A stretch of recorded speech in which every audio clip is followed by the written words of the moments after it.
Good morning, everyone, and welcome. Thank you for joining us today for our Dion webinar series. Today, we're going to be speaking about the cost of poor listening and what you can do about it. I have our founder and CEO, Steve Dion, with us today, as well as Allison O'Brien and Terry Schell.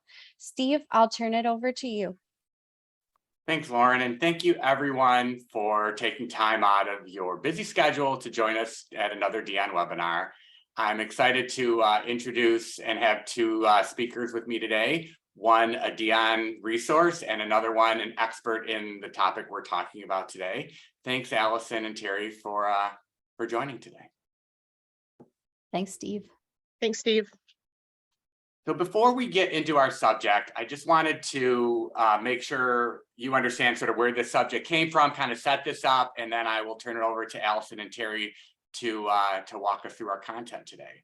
For those of you that don't know who Dion Leadership is, what motivates us is that we believe that organizations are better when every employee starts every day excited and ends every day accomplished. So in the work that we do, whether it's individual coaching, team development, group development, assessment, we're always looking for solutions or skill building opportunities and culture building opportunities to help organizations create those conditions. And especially with the world that we have now with the Great Resignation and quiet quitting and all the things that are going on, it's more important than ever to have managers and leaders that are engaging their employees in new and different ways. So with that, we like to have these professional development series and these webinars to, engage the leadership development community.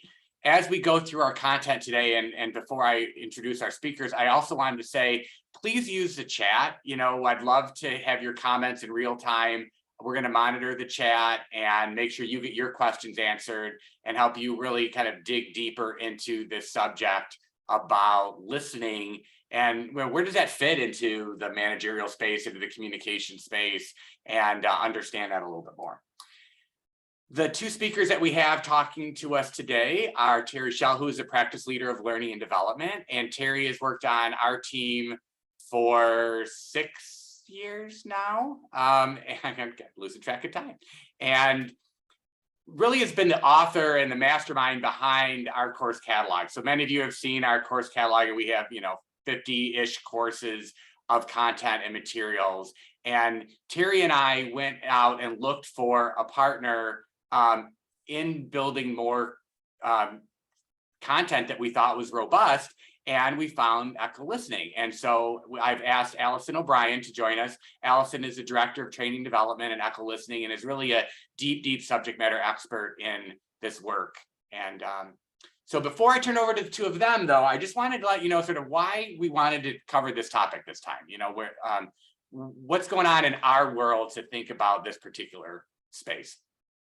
The first one is that, we find that ineffective communication is being identified as a learning gap in many individual coaching assignments that we have, in group leadership development programs, and in team development programs. That we hear people say, especially in this world of being hybrid and not being in person, ineffective communication is a problem. But knowing what to do about it, and within that space, what do we do? So we decided to do a refresher in our communication training content and look at new and different ways and how we should be communicating in this post-pandemic environment. And what we found was that, best-in-class assessments tend to drive good insight and therefore behavior change. And after finding this particular tool and resource, we thought this is something that we haven't seen in the marketplace. And I've been doing this work for 30 years, as has Terry. And so once we got certified, or Terry got certified in this training program and assessment, we wanted to bring these, advanced listening concepts to you guys so you could understand a little bit more about how we think this plays and how is this different than when people use the term, active listening or communication in general. What is listening intelligence and what does that look like? So with that, we decided we would dedicate an hour today, and I don't want to take much more time, and let me turn over to our experts to kind of drive the conversation today. Terry? Hi, everybody.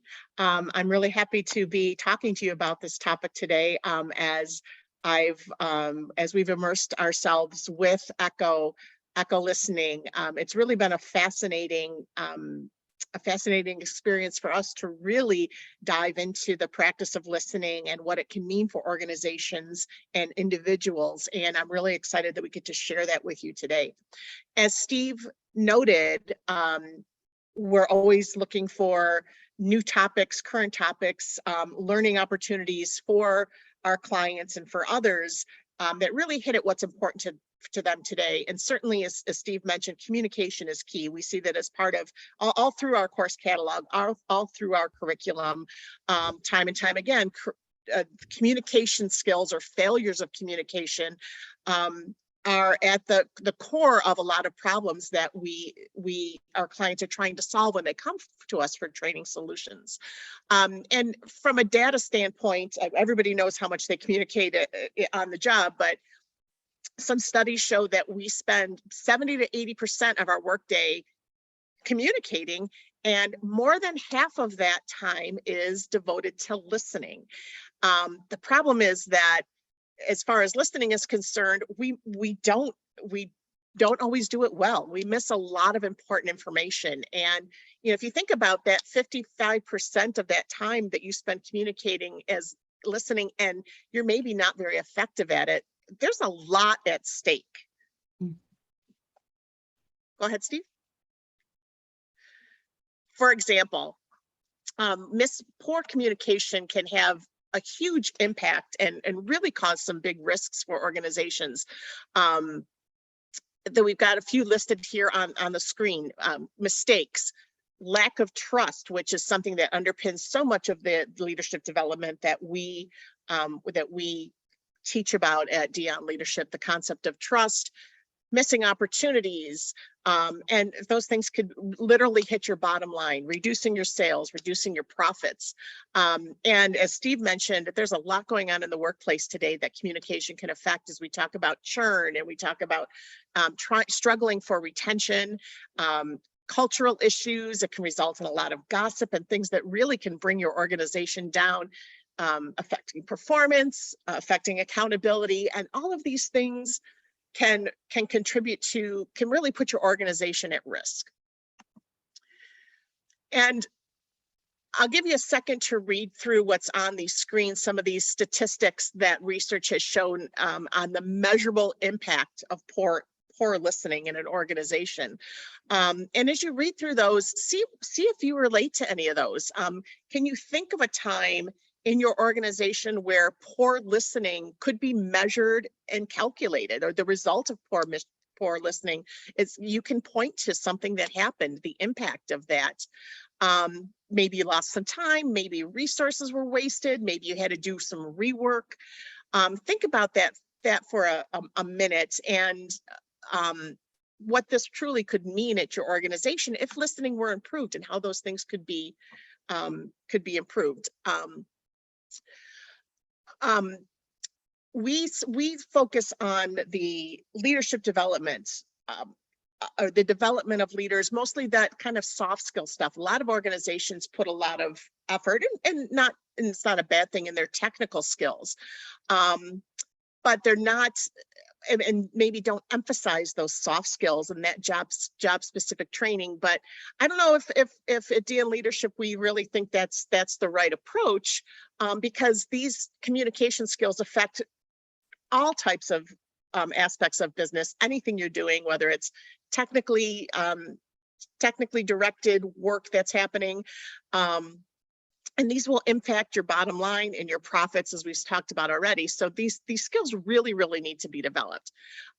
We do have communication training at Dion Leadership, and we've always emphasized active listening. We talk about 3 levels of listening, and we emphasize aspects of listening like presence and powerful questions and demonstrating empathy when listening.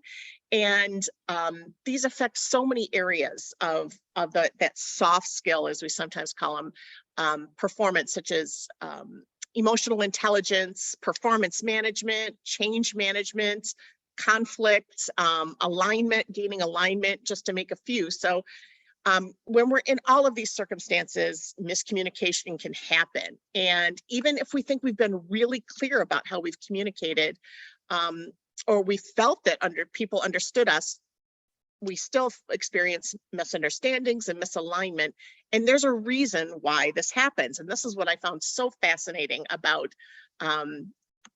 becoming familiar with echo listening. And the answer is we all listen differently. So we all recognize that individuals express themselves in unique ways, but the same is true for listening. And this takes us beyond the active listening that I just mentioned and the components of that. What we're talking about a cognitive process when we're talking about listening. So you've certainly experienced this yourself. So have you ever attended a meeting and then discovered that everyone walked away with a different impression or different ideas of what was said and presented at that meeting? And that happens because no two brains are alike, and therefore no two listeners are alike. So think about it. So what are the implications? We're all in the same meetings, but we all take away different messages and different meanings, and the impact that that could have on our work outcomes. So the solution to this is in something that we call listening intelligence. And let's talk more about that and why listening intelligence matters. Allison, I'll hand it off to you to dive into those details. Sounds great. Thank you so much, Terry. I'm excited to be here as well. And I think you all will start to learn that I am very passionate about this topic. I have seen the impact every day, day in, day out on improved listening in not only workplace situations, but also in our personal lives, in the situations that sometimes matter even more than what happens on a day-to-day when we're at work. So this work definitely translates from professional to personal, certainly. Let's talk about listening intelligence and what this means. I would say this is the end goal of any training where we're focused on listening or where we're using the echo listening profile. Listening intelligence is an agility or a capability that we develop over time to adjust our listening and our speaking to the specific needs of any given communication situation, regardless of the people involved, the circumstances, or the context. So listening intelligence allows you to have more valuable communication in any situation about anything with anyone. Developing this skill or this capability has three parts and they build on one another. So the first is about self-awareness. It's understanding how you listen. Second is recognizing or observing how others listen so that finally we can adapt what we say or how we say it in order to be heard in the way that we intend. Listening intelligence is always developed in this order, and it's always executed in this order, starting with self-awareness, because we need to know how we listen before we start observing and assessing the listening of others.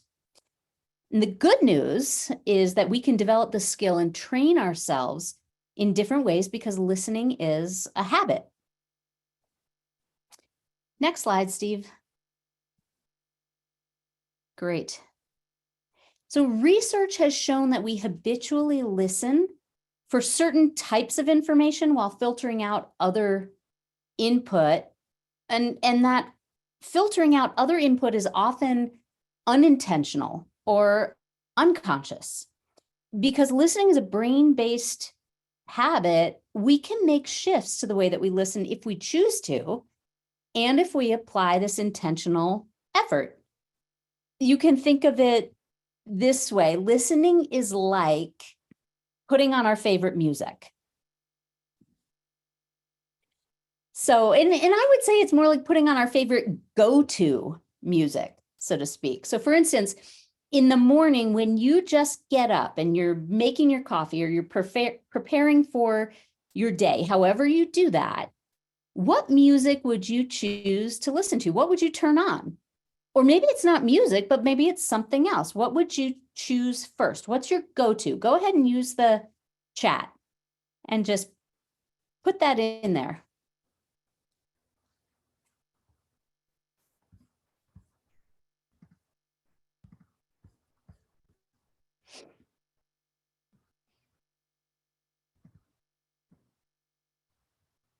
So I don't see anyone throwing anything into chat, but what I know to be true is that generally different people choose different types of music, or maybe even news, or maybe sports chat, even in the same Allison, situation. sorry, I'm getting a note that our chat is somehow disabled for today. So sorry about that. I'm like, there's a lot of people on the call. Why is nobody chatting? So sorry about that, you guys. Yeah, let's continue. So Steve, I'm curious, what would you put on as your go-to music in the morning? You know, it's funny you say that, because as you were saying that, Allison, I was thinking I'll use Spotify and use different playlists based on mood. And I did groovy chill this morning because that's how I was feeling. Groovy chill. I love that. How about you, Terry? What would you put on as your go-to? Well, you know, I got to tell you, I'm an NPR girl. There we go. So I want to listen to people talk. Or Bruce Springsteen, Terry. Or Bruce Springsteen, right? One or the other. And, you know, I personally, first thing in the morning, I like quiet. I like peace and quiet and no one talking to me. So, you know, just even with the three of us, you can see that for the same situation, we prefer something very different.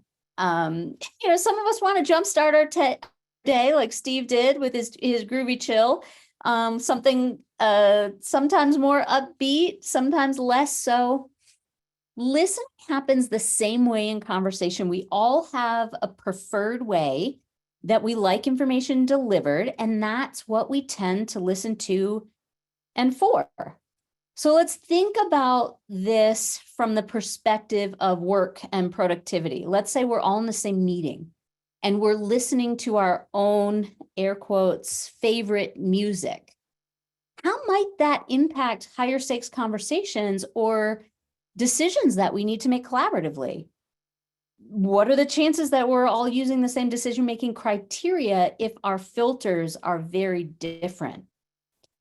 I want to stress that it's critically important to routinely tune into our own listening, the self-awareness piece, and notice what we're listening to and for and what we might be tuning out in the situation.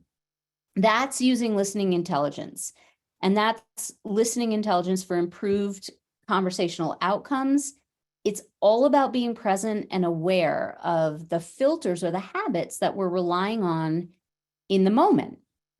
So to better understand this concept, let's take a look at the 4 listening habits that were identified in the research and the development of the ECHO listening profile. ECHO is, as Terry mentioned earlier, it's an assessment that identifies our habitual preferences in listening. It's a 10-question statistically validated survey that identifies our listening preferences. Now, normally we would think of listening as someone is either listening or they're not, or someone is a good listener or a bad listener. Unfortunately, I don't think that's a very productive way to think about listening. Research and development of the ECHO listening profile identified 4 habits, and we all use a blend of all 4, just to different levels of preference or bias. That's why 6 people can be in the same meeting and walk away with 6 different interpretations of what was said in that meeting. Let's look very high level at each one, starting with connective. Now, when I talk about these habits, I'm talking about them as if it would be the single dominant listening preference for that listener. Know that we can be single dominant, we can be a combination of 2 or more than 2 habits. But again, when I talk about this, I'm talking about it as if it's in its purest, most archetypical form. So connective listening, if you look at this icon here, you can note the 4 arrows are pointing outward. And that's because connective listening is an external lens or filter. It's focused on how information impacts others. Connective listeners tend to be highly sensitive to subtle cues expressed by others. And those cues are body language, tone of voice, potentially the mood in the room. These are listeners that are often the caretaker of the speaker and the other people involved in the interaction. They're more focused on the human component than the data or the details. And they might tune out of the conversation if there isn't that human component to the conversation. Let's look at reflective. So in contrast, a reflective listener filters their listening through the lens of their own experience, their own expertise, and even at times their own self-interest, what they already know or are interested in. And again, if you look at the icon, you'll notice these 4 arrows are pointing inward. If a reflective listener doesn't see a personal relevance to the content of the meeting or the conversation, they might actually tune out and stop listening. This is not, and I want to really stress this emphatically, this is not a selfish person. A reflective listener has a very deep database with which they consistently compare what they hear to what they already know or they've experienced in the past, or is relevant to their role and responsibilities. So they may be filtering through their own self-interest so that they can provide value and contribute. Let's talk about analytical listeners. So once more, notice the icon. This one's depicting a graph. This is because analytical listeners tend to filter for facts and data that's proven and reliable and accurate. They appreciate this accuracy and they want to get it right. So they can have a very difficult time moving on if information isn't validated or they can't verify the source.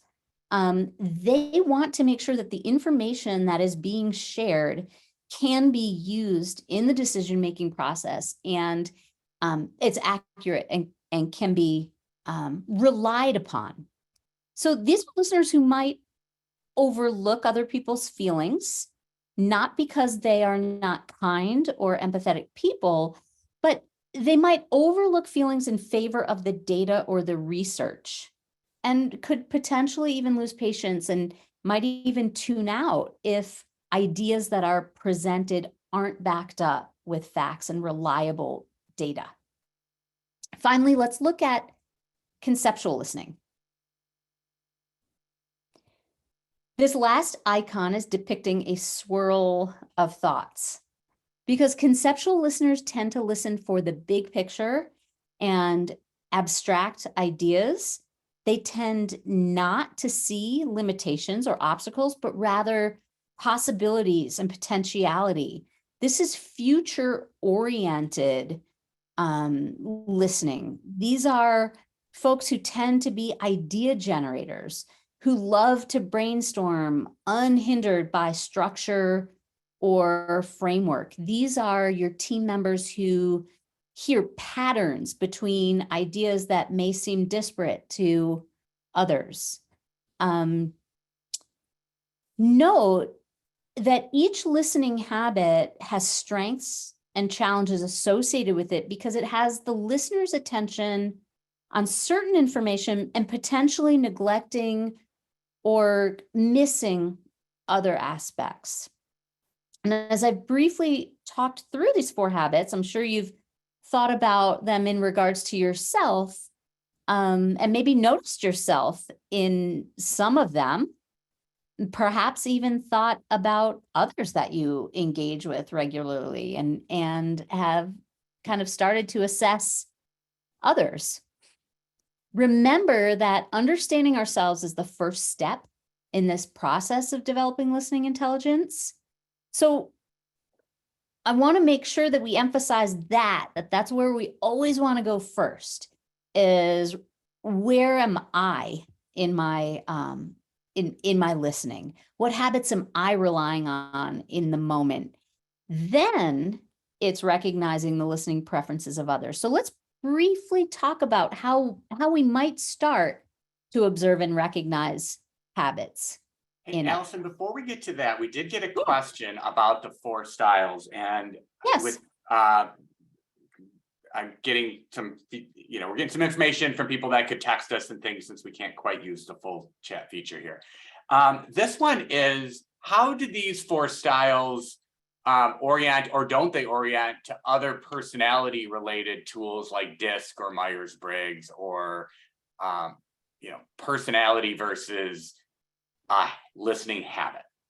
That is a great question. And we are actually going to get there, but I'll just touch on that very briefly. So if you think about listening as being a brain-based habit that we can shift with intentional effort, we can change our listening based on the situation that we're in, or the people, or even based on the role that we play inside of our organization. So if we take a new position, our listening habits might need to shift in order to meet the needs of that new role or that new position.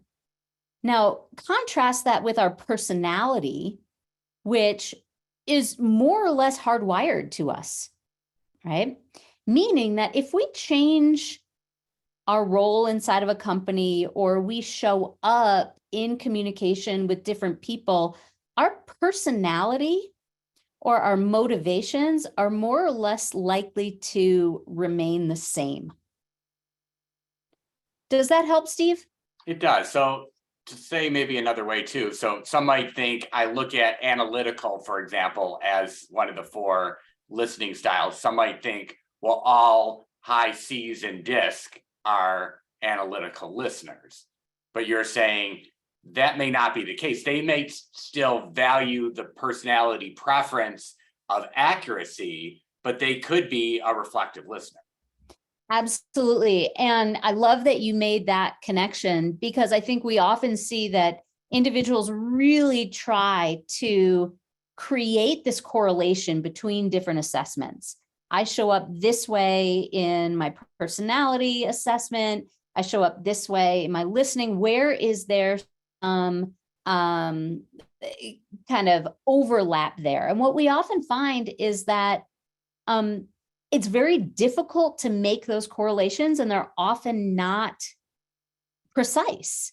We do tend to see some trends, meaning that engineers tend to have more preference for analytical listening, whereas folks in customer service roles tend to have a little bit more preference for connective listening.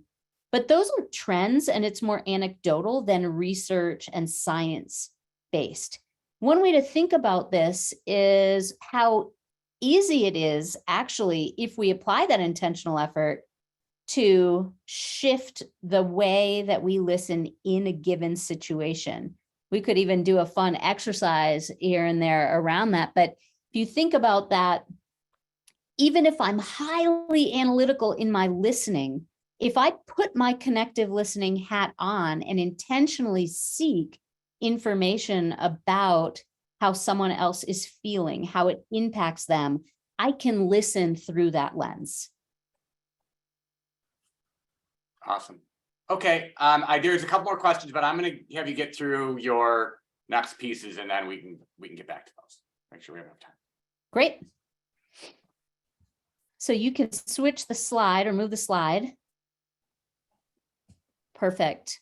So as Terry mentioned, listening training typically focuses on the practice of active listening or active listening skills. For example, one thing we learn about active listening is the importance of body language and what it can mean in general. What Echo teaches us is that body language is just one piece of the puzzle, and that interpreting it can be pretty complex, actually. And here's why. All 4 habits tend to display distinct body language. And these are broad and generalized observations. They can help us get a sense of someone's habits, but not necessarily give us an accurate sense of whether or not someone is engaged and listening. So connective listeners tend to display the body language that we're taught with active listening. They appear to be listening by leaning in and nodding. In contrast, reflective listeners are often misperceived as checked out or disengaged or not listening because they're often gazing past a speaker, not making eye contact. So they're looking horizon or at the ceiling while they're processing or filtering information through their own personal database. So reflective listeners could be very connected to what's being said, but they appear to be disengaged.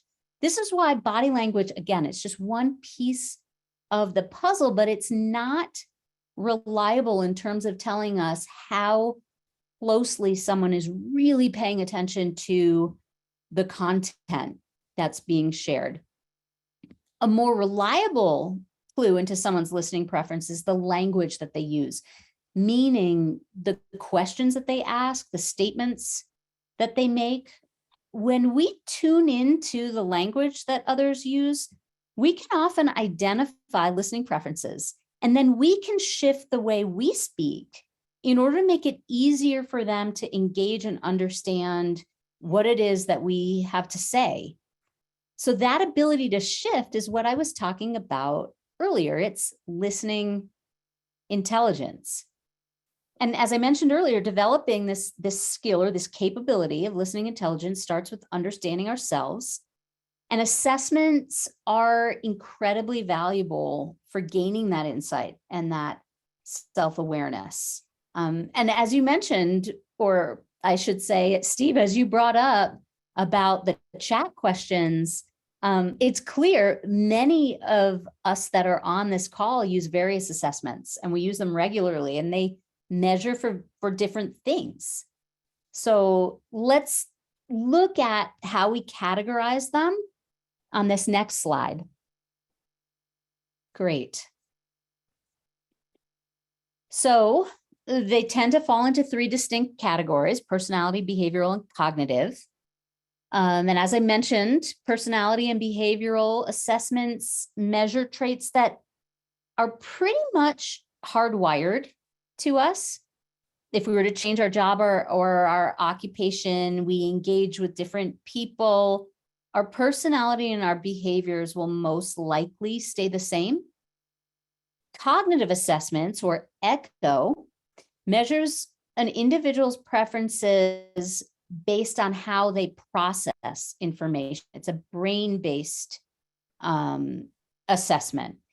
So ECHO falls into the cognitive bucket. It specifically measures for what types of information we prefer to listen to and for, and then also what information we might unintentionally filter out or miss. So we'll talk about the ECHO profile and what we can learn from it. You can change slides here, Steve. Let me just make a comment too as I'm doing that. For me, as we were going through this and I was understanding, that was a huge epiphany for me to think about listening as a cognitive process, not a personality trait. So I hope the audience is really kind of getting their head around how that is different. As you think about coaching someone individually or developing someone, it's a very different approach or process to do that when you're thinking of this as a cognitive style. Not all people of this personality type, once you know who you are, you're going to behave in a certain way.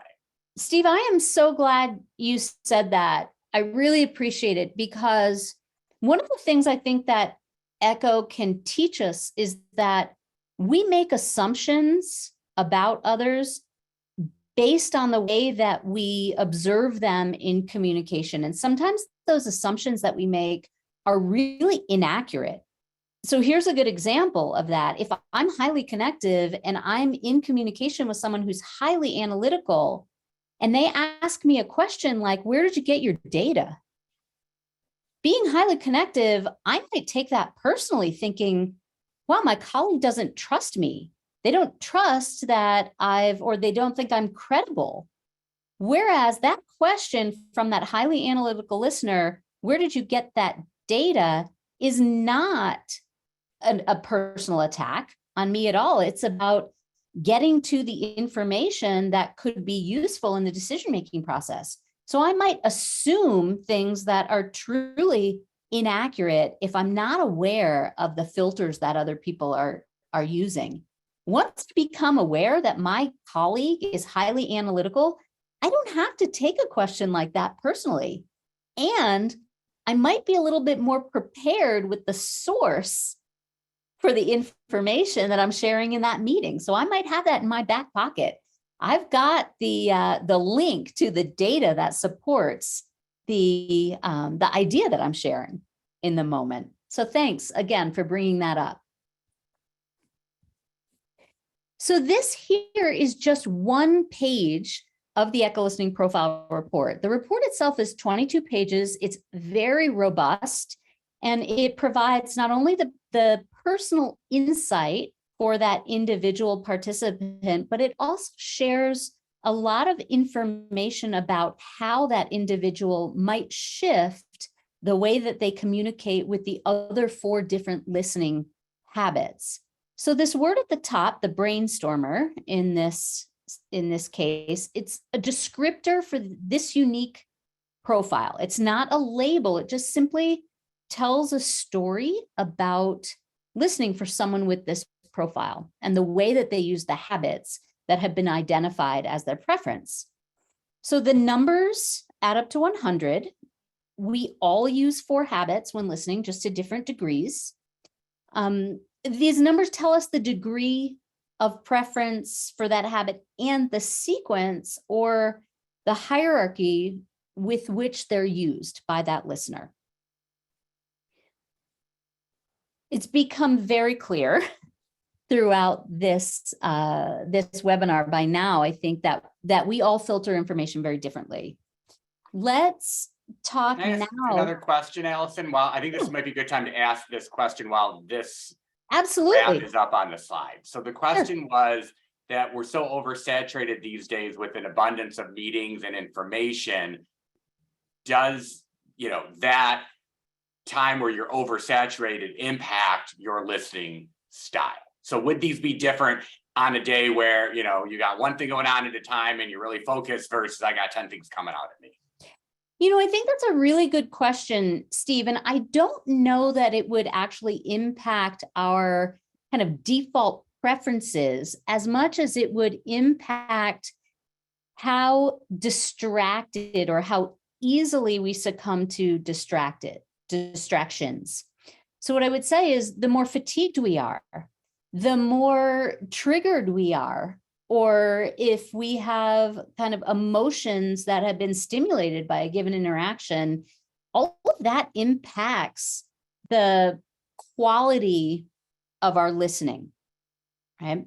How well we can really focus and tune in and filter out many of the other distractions that we come up against all day, every day, the constant influx of email and meetings and DMs and IMs. So I don't know that I would say that our level of, I would say, busyness impacts our default preferences, but recognizing that level of busyness can help us to mitigate some of the distractions that we face. Okay, fair. Mm-hmm.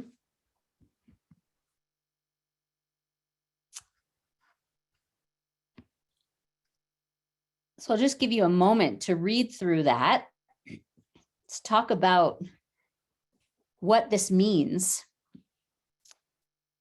We tend to feel most comfortable in communication with others who think and listen like we do, right? So if you think about this, you're speaking my language, that type of concept, it's much easier to be in communication with people who are like us. And the upside of working on a team with like-minded listeners is we don't tend to experience a whole lot of conflict. The downside is if we don't appreciate or seek different perspectives, we could be missing out on really powerful insights and solutions that we wouldn't have come up with on our own or within our group of like thinkers. So just like with DISC or MBTI, having a variety of personalities and behaviors on a team is crucial for team performance or optimal team performance. Having listening diversity on a team is equally as valuable. I would say those differences are only valuable, however, and lead to improved performance is if they are appreciated and they're mined for their value. So you can move the slide here, Steve. And given that we are limited with our chat function, I'm going to ask you, what do you think cognitive diversity is an untapped resource means?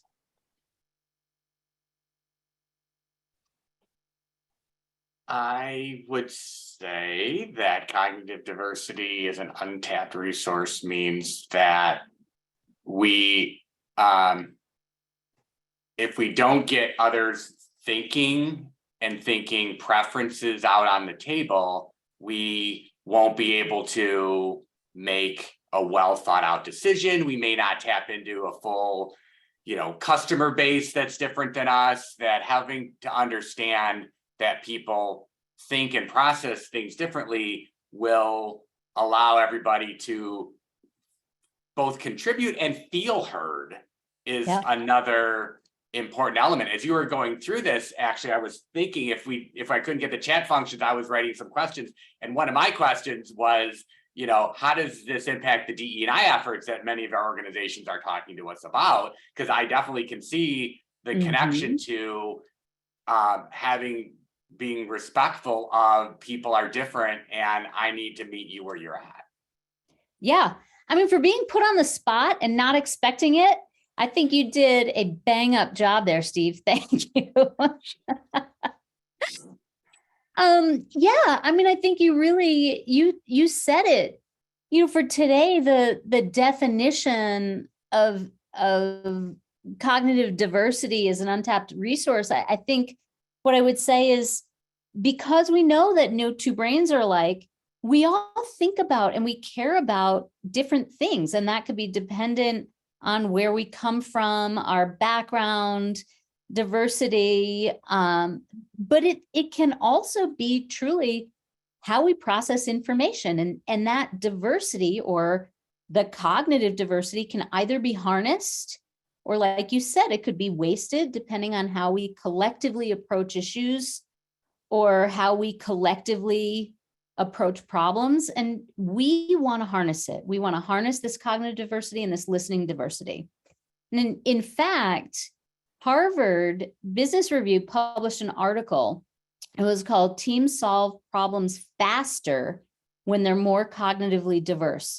And they studied 100 teams over 12 years in a problem-solving activity. And the study proved there is a correlation between cognitive diversity and higher performance in teams. Lauren is going to put the link to this article in the chat for anyone who would like to download it. And we'll also be sending out the webinar link, and when we do in the email, we'll put it in there if you can't get the chat as well. Perfect.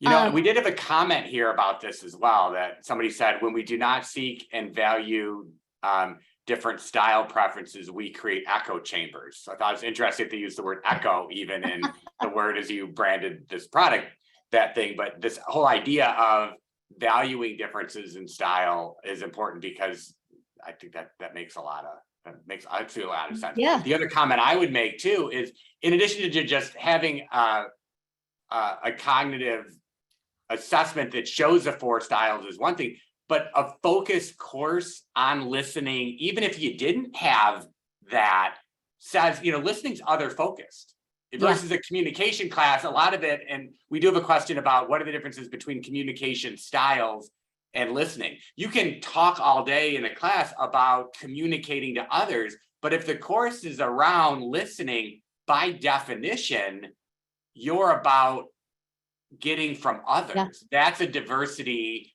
and inclusion effort in and of itself, just by saying we're going to, give credence and airtime to the first seek to understand before being understood piece. Yeah. And, Steve, I think you said something that made me very conceptual in my listening when I was listening to what you were sharing when you used the word echo, and it's an echo chamber. I just want to draw attention to the fact that echo, or echo listening profile, echo is an acronym, and it stands for Effective Communication for Healthy Organizations. And really, that's what we are out to achieve with this instrument or this tool.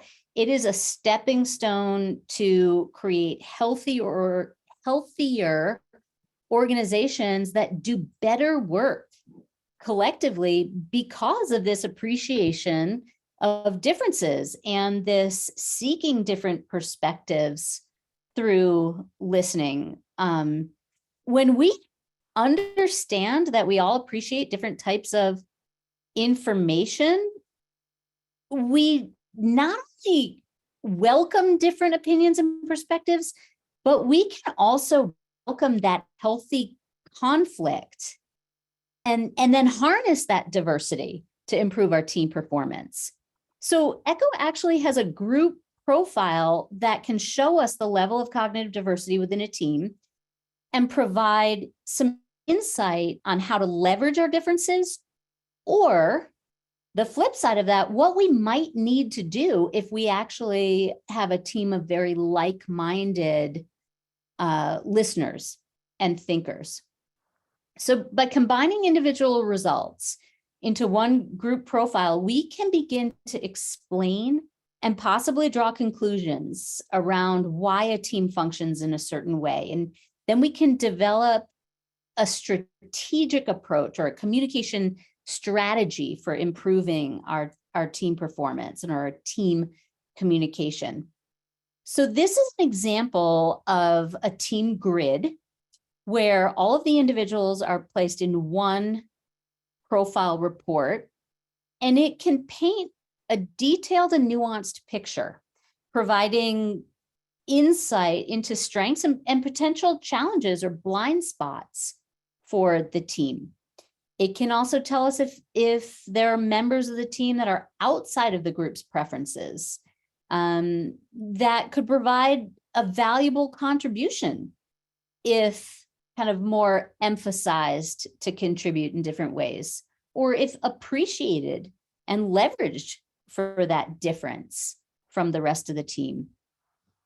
So you've now seen the individual report, you've seen the group report. Let's talk about how Dion Leadership plans to deploy Echo. I'm going to turn it back over to you, Terry. Okay. Well, at Dion Leadership, we think the Echo program fits into our offerings in many, many ways. The assessment itself offers some really important, actionable feedback for leaders at any level, and that's what we really like about it. This is not it is agnostic in terms of where you are in the organization, and we really think it could make an excellent one-on-one coaching tool, as well as a great tool in a group setting for individual self-awareness and getting that feedback. The group profile report has some great application as a team development tool and a way to explore the listening dynamic of a group. We were just talking about the cognitive differences and how that can be leveraged. This is that right there. And how it can be leveraged not only in their communications, but with those that they serve. So I see this as a really great tool for, let's say, an executive team looking to do some team building, or for an intact work team of some sort. And both of these tools are intact and ready to deliver with this as part of this modularized training program called LIFT, which is Listening Intelligence for Leaders and Teams. And the LIFT program integrates the ECHO profile and is designed for participants so that they can walk away from that learning experience with a practical framework to apply what they've learned about listening intelligence and their own listening habits in real world situations. We see LIFT working both as a standalone learning experience and or as part as our larger leadership development programs that have several modules and components to them. We're also offering practitioner training and certification in the profile and in the LIFT training. You don't have to be certified to use this tool. But what we've experienced, and I absolutely can attest to this, is that when ECHO is presented by somebody who's been trained, the learning definitely is a richer experience.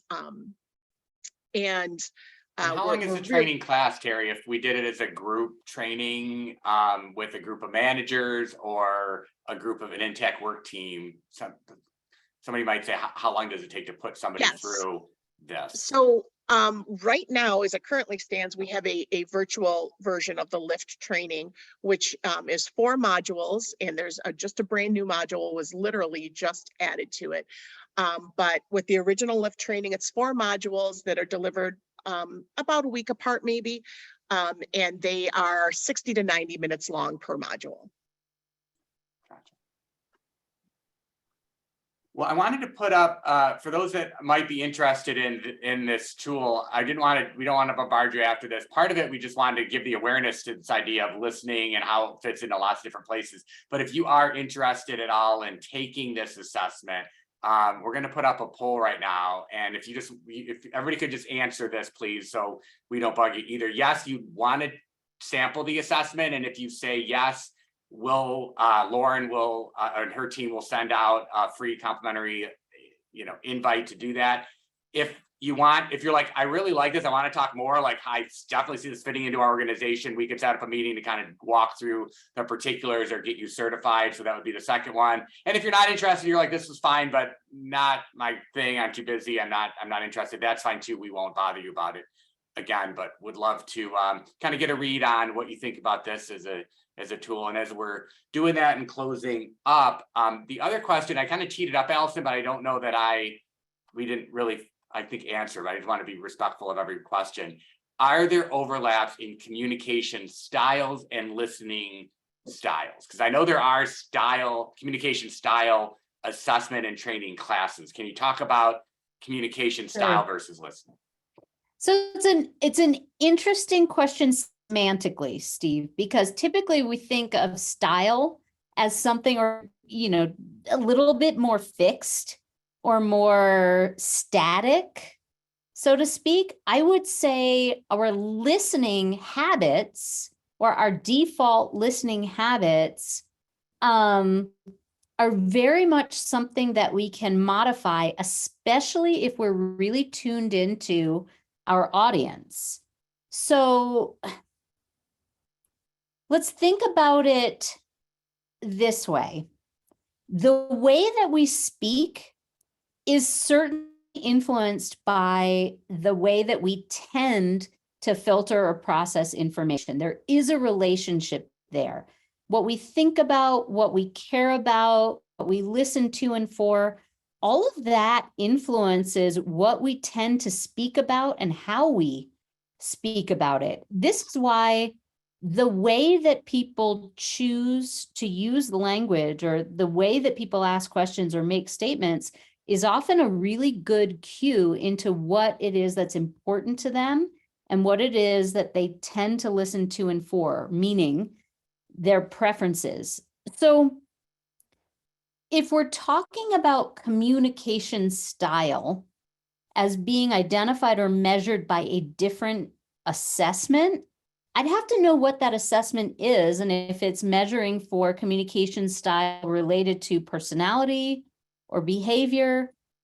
I think the most important takeaway from today in learning about ECHO is that the way that we filter information, the way that we share information tend to be related.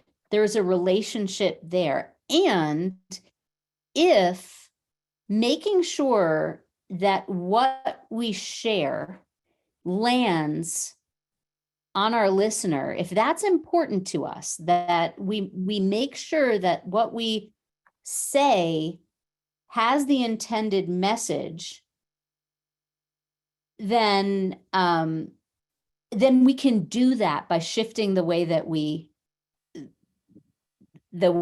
share that information. Okay, fair. Thank you for that. So as we close up, we just have 2 or 3 minutes. If there's any more questions, you can do it in the Q&A versus the chat. I just wanted to share with the group, and we did our Q&A throughout here. I wanted to let you know of our next webinars. So our next Dion webinar is going to be on November 8th, and we'll put this in the email follow-up with the replay here. It's another Tuesday at 11 a.m. Eastern time. And Joe Leduc, our VP of Coaching and Consulting Services, will be leading that webinar. And the topic is harnessing the power of collective wisdom with group coaching. We recently won a Brandon Hall Award for doing some work with another client with group coaching programs, and have been doing a fair amount of group coaching, and thought that would be a great topic to unpack. How is group coaching different than group leadership development programs? What does it look like, the models? Kind of taking a deep dive into group coaching as a model and an approach. If you're interested in that, we'll be sending out, invites for that, and you can sign up. Second one is if you happen to be attending Michigan SHRM this year, if you are a Michigan-based person or happen to be in the area, I just want to let you know that I will be speaking on October 20th at one of the breakout sessions. It's in Grand Rapids this year, talking about managers being the linchpin to employee well-being and retention, and 4 specific research-based strategies that managers can deploy in helping to work on work-life balance and alignment within the workplace. And that's on October 20th. So just wanted to highlight those next things. Feel free to reach out to us at any time if you want to grab a talk or question about any subject that we can be helpful with. We just want to be helpful to you and your the world that you work in and your professional development and in our community. So thanks, Allison and Terry, for sharing your wisdom and expertise with us today. I hope people found this valuable as a new way to think about another topic within these hard skills of these soft skills of leadership development, the important skills here. And any last questions or things or comments before we close off? All good, Allison, Terry? Great. Oh, good. Thanks, everybody. Thanks, everybody. Thank you. Good to see you.